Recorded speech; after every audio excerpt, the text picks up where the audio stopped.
किताब मुकद्दस में से 94 ज़बूर की तिलावत।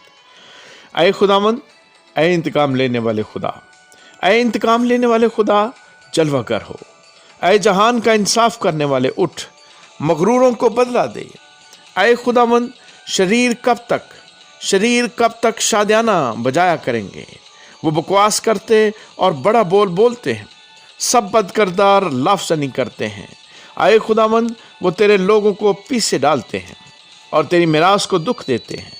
वो बेवा और परदेसी को कत्ल करते और यतीम को मार डालते हैं और कहते हैं कि खुदावंद नहीं देखेगा और याकूब का खुदा ख्याल नहीं करेगा। ऐ कौम के हैवानों, ज़रा ख्याल करो।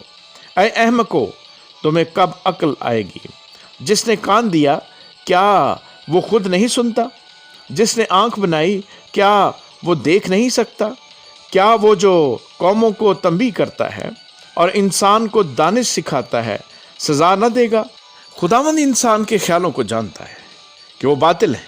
ऐ खुदावंद, मुबारक है वो आदमी जिसे तू तंबी करता और अपनी शरीयत की तालीम देता है, ताकि उसको मुसीबत के दिनों में आराम बख्शे, जब तक शरीर के लिए गड्ढा न खोदा जाए। क्योंकि खुदावंद अपने लोगों को तर्क नहीं करेगा और वो अपनी मिरास को नहीं छोड़ेगा। क्योंकि अदल सदाकत की तरफ रुजू करेगा और सब रास दिल उसकी पैरवी करेंगे। शरीरों के मुकाबले में कौन मेरे लिए उठेगा? बदकरदारों के खिलाफ कौन मेरे लिए खड़ा होगा?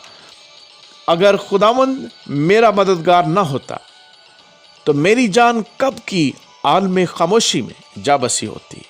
जब मैंने कहा मेरा पाँव फिसल चला, तो आए खुदावंद तेरी शफकत ने मुझे संभाल लिया। जब मेरे दिल में फिक्रों की कसरत होती है, तो तेरी तसल्ली मेरी जान को शाद करती है। क्या शरारत के तख्त से तुझे कुछ वास्ता होगा? जो कानून की आड़ में बदी घड़ता है, वो सादक की जान लेने को इकट्ठे होते हैं और बेगुनाह पर कत्ल का फतवा देते हैं। लेकिन खुदावंद मेरा ऊंचा बुर्ज और मेरा खुदा मेरी पनाह की चट्टान रहा है। वो उनकी बदकारी उन्हीं पर लाएगा और उन्हीं की शरारत में उनको काट डालेगा। खुदावंद हमारा खुदा उनको काट डालेगा। आमीन।